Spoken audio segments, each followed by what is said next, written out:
신천지 계시록 실상 반증 계시록 7장 3번째 하나님의 인을 가진 천사가 나타나는 곳, 해 돋는 곳, 동방.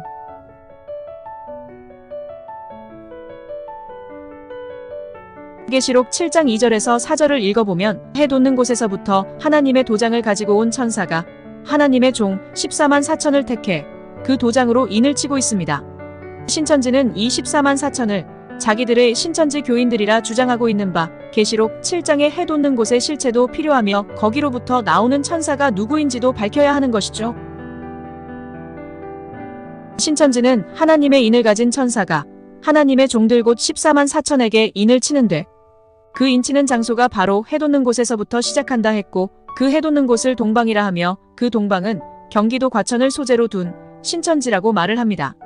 또한 해 돋지 않는 나라가 어디 있느냐라면서 세계 모든 나라가 해 돋는 곳이 될 수 있으며 세계 모든 나라가 땅끝이 될 수 있다고도 말합니다. 그리고 계시록 7장에 나오는 해 돋는 곳은 영적으로 봐야 하며 시편 84편 11절에 하나님을 해라고 비유했으니 하나님의 역사가 시작되는 곳을 해 돋는 곳으로 봐야 한다라고 주장하고 있습니다.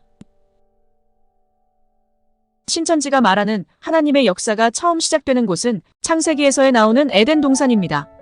그러니 계시록 7장에 나오는 해 돋는 곳은 하나님께서 아담과 함께 하셨던 에덴 동산이며 그 에덴 동산이 바로 과천을 소재지로 둔 신천지라고 하는 논리입니다. 또한 과천이 에덴 동산이었다는 양념으로 오로지 신천지에서만 주장하는 것이 하나 있는데 그것은 과천의 옛 지명이 동방이었다는 거죠. 이 해 돋는 곳, 즉 동방은 창세기 2장 8절에 에덴 동산이 동방에 있다 했고 이사야 24장에는 여호와를 영화롭게 하는 곳이 동방이라고 했으며 이사야 41장에서는 동방에서 사람을 일으킨다 하며 그 사람 앞에 열국이 굴복해 하고 그는 왕들을 치리하게 된다 했습니다. 또한 이사야 46장에는 동방에서 하나님의 모략을 이룰 사람을 부르고 그로 인해 그 모략을 정령 이루고 행한다 말하였습니다. 신천지는 이 모든 성구를 신천지로 연결했는데 총회장 이만희가 과천과 동방의 에덴 동산을 어떻게 연결하고 있는지 영상을 보도록 하겠습니다. 오늘 색다른 걸 이야기해야 하겠다.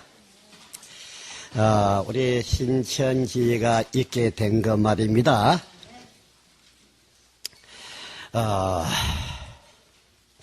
우리 신천지가 있게 된 것을 여러분 상당히 중요하다만 중요한 일이 되겠습니다. 성경의 약속대로 성경 약속대로라 하면은 계시록 1장, 2장, 3장으로 시작되는데요. 거기에 이 피로 언약한 첫 장막이 있은 것입니다. 그것이 조 막겔이라고 하는데요. 저게는 아주 여기가 과천이라 그러면 에덴 동산이 생각이 나는데 에덴 동산에도 생명 과일도 있고 4개의 근원의 강이 있었죠. 그런데 여기도 과천이라는 말이 있고 동명서면 옛날에는 그래 돼 있고 여기에 옛날 이름이 여기에는 동방이라는 곳이라고 합니다. 본 이름은 그러니 상당히 창세기 2장과의 상당히 접근되는 그러한 내용들이 많습니다. 먼저 과천의 옛 지명은 동방이 아닙니다. 이건 신천지의 기초가 된 선배이단들의 거짓 주장으로서 지그가 극하니까 신천지가 그대로 따라했을 뿐입니다. 과천문화원 홈페이지 들어가 보시면 과천의 역사 지명 유래라는 곳에서 과천의 옛 이름을 확인할 수 있는데 아무리 살펴보아도 고조선 시대부터 오늘날까지 경기도 과천이 동방이었던 적은 한 번도 없었습니다. 신천지는 비유를 풀어 그 비유를 바탕으로 계시록을 해석한다는 집단입니다. 신천지에서 비유는 쉽게 설명하기 위한 수단이 아닙니다. 그들의 비유 논리는 창세부터 감추인 비밀을 드러내기 위해 비유로 말했다는 거죠. 즉 쉽게 말해 하나의 문장이 암호화되어 있는 것이 비밀이고 비유는 그 암호를 풀 수 있게 해주는 열쇠 같은 것이며 그 비유의 뜻을 알아야 암호화되어 있는 문장을 해독할 수 있다는 논리입니다. 신천지인들, 여기서 가장 중요한 것은 신천지가 주장하는 암호의 논리가 비유의 논리라면 그 암호 내에서는 모든 논리가 동일하게 같은 비유의 뜻으로 풀어져야 합니다. 그렇지 않고 여기서는 이런 뜻, 저기서는 저런 뜻으로 풀어지면 그 암호는 쓸모없는 암호가 되겠죠. 해 돋는 곳, 동방도 마찬가지입니다. 자, 그렇다면 신천지인들 답변해 보시길 바랍니다. 창세기 11장 2절에 나오는 이에 그들이 동방으로 옮기다가 신할 평지를 만나 거기 거류하며 라는 말씀이 나옵니다.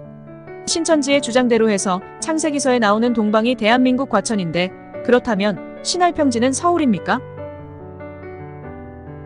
신할 평지는 지중해와 홍해와 페르시아만 사이에 위치하고 있는 평원입니다. 그런데 어찌 과천이 신할 평지가 되어 갑자기 페르시아만으로 건너 뛴 것입니까? 욥기서 1장 3절은 이렇게 나와 있습니다. 그의 소유물은 양이 7,000마리요, 낙타가 3,000마리요, 소가 500결이요. 암나귀가 500마리이며 종도 많이 있었으니 이 사람은 동방 사람 중에 가장 훌륭한 자라. 이 말씀을 이렇게 바꿔볼까요? 그의 소유물은 양이 7,000마리요. 이 사람은 과천 시민 중에 가장 훌륭한 자라. 신천지인들, 욥은 언제부터 과천 시민이었습니까? 신천지는 이사야서 41장과 46장에서 나오는 동방에서 나타나는 의인을 이만희라고 말합니다. 이것도 성경과 맞지 않는 것은 만약에 이사야서에 나오는 동방에서 나오는 의인이 이만희라면 그것을 신천지의 논리대로 그대로 적용해 본다면 계시록 7장에 하나님의 인을 가지고 나타나는 천사가 바로 이만희라는 말이 됩니다. 그러나 이사야가 말한 동방의 의인은 이만희를 가리킨 게 아니라 이사야 45장에 나오는 페르시아의 왕 고레스였습니다. 분명 이사야 46장에서는 동쪽에서 사나운 날짐승을 부른다 했는데 동쪽에 사나운 날짐승이 이만희입니까? 날짐승이 무엇인가요? 집안에 있는 짐승이 아닌 공중으로 나돌아다니는 짐승이 바로 날짐승입니다. 그럼 이만희는 예수님을 등에 태운 백마라 칭하면 안 되지 않겠습니까? 먼 나라에서 하나님의 뜻을 이룰 사람을 부른다 했는데 그렇다면 이만희는 먼 나라의 사람입니까? 마태복음 2장에서도 동방이 나옵니다. 유대인의 왕으로 나신 이가 어디 계시냐? 우리가 동방에서 그의 별을 보고 그에게 경배하러 왔노라 하니 신천지인들, 이것을 신천지의 주장대로 바꿔보겠습니다. 유대인의 왕으로 나신 이가 어디 계시냐? 우리가 과천에서 그의 별을 보고 그에게 경배하러 왔노라 하니 신천지인들, 언제부터 동방박사 세 사람이 경기도 과천 시민이었습니까? 성경에선 분명 에스겔 47장 18절에 동방을 소개하기를 동방은 하우란과 다메섹과 및 길르앗과 이스라엘 땅 사이에 있는 요단강이라고 정확히 그 주소를 말씀하고 계시지 않습니까? 성경에서 동방은 동쪽 혹은 이스라엘의 동쪽 지역을 가리키는 표현이었던 것인데 신천지가 성경을 그 오류투성이인 자기들의 실상교리에 맞춰서 자의적으로 해석했기 때문에 일어난 일들입니다. 이사야 2장 6절에는 주께서 주의 백성 야곱 족속을 버리셨음은 그들에게 동방 풍속이 가득하며 그들이 블레셋 사람같이 술객이 되며 이방인으로 더불어 손을 잡아 언약하였음이라 라고 말씀하셨는데 그렇다면 여기서의 동방 풍속은 신천지 풍습인가요? 또 이사야 11장 4절에 동방 백성을 노력하였다는 구절은 신천지 백성을 노력한 것입니까? 이것은 신천지가 자신들의 정통성을 나타내기 위하여 이사야서에 나오는 동방의 의인과 계시록 7장에 해돋는 곳을 굳이 동방의 에덴 동산으로 연결하면서 생긴 오류입니다. 신천지인들, 성경의 동방이라는 단어는 신천지만 주장하고 있는 것은 아닙니다. 이 동방은 신천지뿐 아니라 대한민국에서 발생한 거의 모든 이단들에게 나타나는 공통적인 현상입니다. 통일교회 문선명, JMS 정명석, 영생교회 조희성, 세빛등대 중앙교회의 김풍일, 하나님의 교회의 안상홍, 신천지의 이만희, 천부교회 박태선, 천국전도복음회의 구인회, 엘리야선교회의 박명호까지 거의 모든 이단들이 이사야서의 동방을 한국어로 해석하여 동방의 의인을 자신들의 교주라고 주장하고 있다는 거죠. 동방의 의인, 이긴 자, 새 이름, 감람나무, 두 증인, 어린 양, 보혜사, 대언자. 이 모두가 이단 교주들이 공통적으로 써먹던 명칭입니다. 왜 그럴까요? 그럴 이유가 무엇일까요? 그 이유는 새롭게 생긴 신흥 종교이기 때문에 그들의 가장 취약한 부분인 정통성을 계승하는 차원에서 이사야에서 나오는 동방과 창세기에 나오는 에덴 동산을 자신들이 계승한 곳이라 하면 많은 문제가 사라질 수 있기 때문이겠죠. 이사야서 41장 2절에서 예언된 누가 동방에서 사람을 일으키며 의로 불러서 자기 발 앞에 이르게 하였느냐의 말씀을 저마다 자신이라고 주장하기 위해 성경에 예언된 동방은 한국이라고 억지 해석을 하고 있는 것입니다. 그래야만 자기가 동방의 의인, 동방의 독수리 또는 동방에 세움받은 자 등으로 주장할 수 있기 때문인데 성경을 중점으로 보는 게 아니라 자기 교리에만 맞게 해석을 하는 동방 사이비 교주가 대한민국에서만 30여 명이나 된다고 합니다. 일단 신천지 이만희도 다녀간 전도관의 박태선 교주도 생전에 자신을 동방의 의인, 이긴 자, 감람나무라고 주장했습니다. 이 동방교리는 박태선으로부터 나왔던 것인데 1957년 성령의 인도로 전도관에 들어갔다는 이만희 교주는 전도관의 동방교리를 접하고 다른 사이비들의 것을 비슷하게 짜집기하여 현재의 신천지 동방교리를 만든 것으로 추정되고 있습니다. 그리고 안상홍 하나님의 교회도 황당한 동방교리가 있는데 안상홍의 책 예루살렘과 신부라는 책의 41쪽에는 계시록의 예루살렘과 대한민국의 면적 크기가 비슷하다면서 동방은 한국이다라고 주장합니다. 그들도 이 동방을 대한민국이라 믿고 있는 것이죠. 또 웃긴 것은 지구상에서 예루살렘의 위도와 부산의 위도가 같으므로 동방이 부산이라고 합니다. 그냥 그렇게 말하면 아 그렇구나 하고 믿는 것이 이단 사이비교인들의 특성인가요?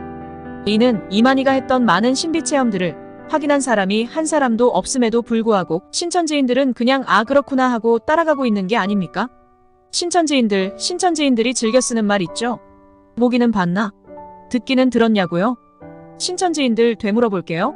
당신은 직접 보았고 직접 들었습니까? 직접 확인해 보았습니까? 그것이 신천지 논리라면 신천지인 자신도 직접 보고 들은 게 아닌데 자신이 직접 본 게 아니라면 이제 그런 말 하지 마시길 바랍니다. 이만희 또한 천사와 성령에게 보고 들은 게 아니라 지그에게 보고 들은 계시라고 말하지 않습니까? 또한 신천지보다 훨씬 오래전에 개업한 사이비들도 한결같이 동방을 한국이라고 주장해왔는데 그 내용을 살펴보면 인용하는 성경 구절이 하나같이 비슷합니다. 유재열의 장막성전 출신의 김풍일 교주도 웃기지도 않는 동방교리가 있습니다. 교회가 서울 봉천동에 있는 모양으로 봉천이란 하늘을 받든다는 의미가 있다면서 신로등대교회가 있는 봉천동이 동방이라고 주장합니다. 그래서 그는 일명 봉천동 하나님, 봉천동 보혜사로 불립니다.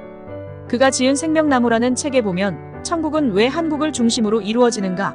라는 내용이 있는데 결론은 동방이 한국이며 동방에서 출현하는 사명자가 바로 자기라는 것입니다. 얼마나 갖다 붙일 게 없었으면 서울의 옛 이름인 경성을 중심으로 일본의 동경, 중국의 북경, 남경이 있으므로 우연의 일치가 아닌 봉천동이 동방의 중심이라는 개도 안 웃을 주장을 합니다. 또한 유재열의 장막성전 출신의 자칭 재림예수 구인회는 33세의 나이에 감옥에서 옥사해서인지 많은 자료를 남기지는 않았으나 그의 후계자들이 만든 책에 보면 역시나 비슷한 내용이 많이 나옵니다. 그러나 자칭 재림예수 구인회는 재림했다가 또 죽었습니다. 신천지인 여러분, 위에서 살펴본 바와 같이 과천장막성전 계열의 구인회, 김풍일, 그리고 이만희의 동방교리가 유난히 비슷한 것을 알 수 있습니다. 이는 과천장막성전의 유재열 전 교주 역시 동방교리를 주장했기 때문입니다. 때문에 그의 가르침을 받았던 새 친구 역시 동방에 대해 비슷한 주장을 하고 있는 것입니다. 성폭행 혐의로 구속되어 현재 감옥에서 지내고 있는 정명성 역시 이사야 46장의 독수리를 비유로 풀면서 한국을 성경의 동방이라고 주장합니다. 동방의 메시아가 바로 자기라는 것으로 왜곡하기 위한 교리입니다. 신천지인들 이걸 어떻게 봐야 할까요? 첫 번째, 동방을 비유로 풀어야 한다. 두 번째, 구약의 유대인들이 하나님께 선택받은 것처럼 오늘날 신약의 12지파가 새로운 선택을 받게 된다. 이게 누구 교리입니까? 이건 JMS 교리인데 어찌하여 신천지의 교리와 흡사할까요? 두 단체가 사용하는 말이 비슷한 것은 두 단체에게 영향을 준 누군가가 있고 두 단체가 그 누군가를 모방했기 때문일 것입니다. 제발 신천지인들이여 확인을 좀 합시다. 어찌 의문과 의심을 구분하지 못합니까? 의문은 당연한 건데 의문을 품는 것이 의심하는 건 아니지 않습니까? 교인들이 성경과 신천지 실상에 의문을 품는 건 당연한 거요. 그거에 맞는 답을 찾는 것은 정당한 권리입니다. 또 그렇게 운영되어지는 것이 건강한 조직이고요. 그런데 지금 신천지는 궁금한 거 질문하라 해놓고 질문하면 그 질문한 사람은 섭외부에 보고하기 바쁩니다. 이게 어찌 하나님의 나라인가요? 신천지인들, 이제 모든 기준을 성경에 맞추고 이만희의 입은 버리시길 바랍니다.